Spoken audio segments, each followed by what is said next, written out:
who started Anti-World? When did that start? Who did that start with? Like, tell us a little bit about Anti-World and what it is.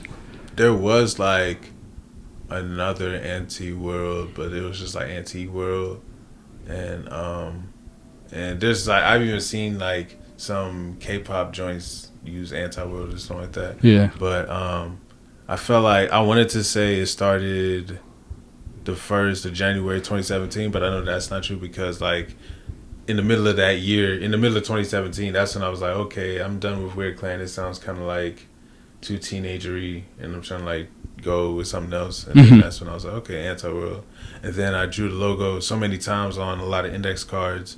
And then like I had that one, then I scanned it, and then it became what it is today. And then so you're the godfather of the shit. You're the founding father of the shit. Yeah. And I mean, y'all have producers. Y'all have names like Ghosty. I mean, you guys have expanded and have artists all over. Are you guys mostly in DMV? You'd say? I would say like it was always a hybrid of people from the DMV and like outside the DMV, because like for a long time we had Babe, the producer Babe from New Zealand in Anti-World for like a long time, even when it was Weird Clan. So that was just interesting to have people from like across the world just to like. Yeah, that shit must have been a trip. Yeah. It was always a trip. Every like Skype call at the time. Yeah. You know, even when we tried to transition to Discord, it was just like, you know, like, it was just like, damn.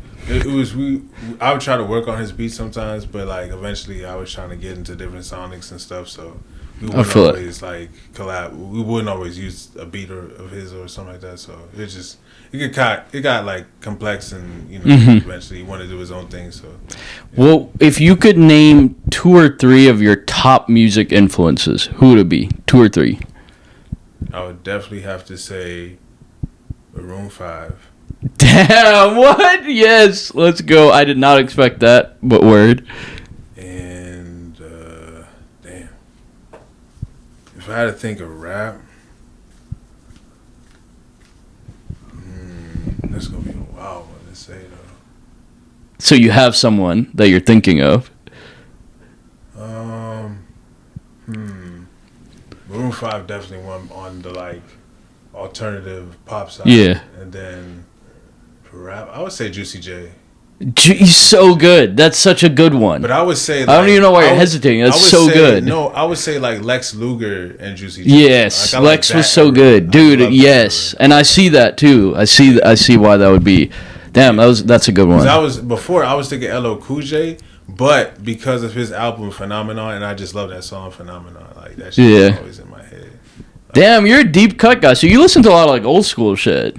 Yeah, like I remember seeing like All Eyes on Me album in the house and shit back when I was like 7 or so, stuff like that. So it was just like different bits of hip hop, but they weren't really too much onto hip hop like that. So they were more on R&B, the gospel and stuff like that. So that was pretty much on. And then little bits of country here and there. I feel that. 3 more quick questions for you, man. Mostly because my girlfriend's about to come, so I have to go get dinner. But dream feature. Let's just say you get signed to a record label, like I'm your A&R, you get unlimited budget. Feature from anyone in the world. Who are you going to get a feature from? I would say I'll try to get one with Future. Hell yeah. Okay, that's fair. That's a fair one. No Drake. I mean Drake. I don't know. I don't know. Maybe like that'd be one pick. Lil Wayne. Hell yeah. Hell yeah. What's the top artist you've collaborated with? Like your favorite artist you've like musically, like you're like, damn, that was a good collaboration. Because I feel like you've collaborated with like some pretty well-known artists in the past. You and Shark Breach have like all those good songs together, man. Yeah, I would say Shark Breach with the production and like shout out Shark Breach, dude. Yeah, shout out Shark Breach for sure. I definitely was like thinking of Shark Breach a lot because like on songs like FIM, he produced that one, and then a lot of ones for that Torture album, which was. I have a love-hate relationship with that album, that project, because it was just like... Really? I found that shit to be fire, but I feel that. I feel Yeah, that. it was just like, damn. It was an attempt to make something bad, so it was just like, yeah, dude. an What? attempt to like push boundary, I guess. But, I feel that. yeah. I feel that. My favorite thing, like whenever I want to listen to Sybyr, I go to on Spotify and I go to Sybyr and Shark Breach Collection. You guys know how you have that own album, like a little like own album of music. And I'm like, all that shit's fire on that. He made that, yeah. Yeah, like it's like all heat, and like some of these songs are actually just you. Like, and it's just like I don't know if you've checked out that playlist, but you should check it out. I haven't seen it recently, but like back when this was back when we were shooting a video or we were getting something together for a show, and that's when we set up he set up that playlist, and then that shit's fire. Yeah, started adding songs to it and stuff. Yeah, I feel that. I feel that. 2 final questions, bro. 5 years from now, where do you kind of see yourself? Where do you want to take music? You know, you do a lot of things, like you're into fashion, modeling, like all sorts of stuff. Where do you kind of see yourself musically in 5 years? Signed to a label, staying independent? Like, what do you kind of envision? I would say getting to a point where I'm in like a partnership with a label or something like that. But I have to, that comes with leverage, so I have to build that leverage up. And then I would say just trying to inject myself into everything that's going on, I guess. But in a way where it's like, I guess natural, but not natural at the same time. I feel you. Because it's like there is a little bit of inorganicness with different movements and shit, so it just comes with it. So it's just like a matter of just strategy and consistency and just a level of getting at it and stuff. I feel that. I feel that. Good management, all that shit comes into play. Good team too. Yeah. Good team, which I do think you have a great manager that I worked with. So I think that's all rolling. Final question, Sai. I gotta ask you this, bro. Okay.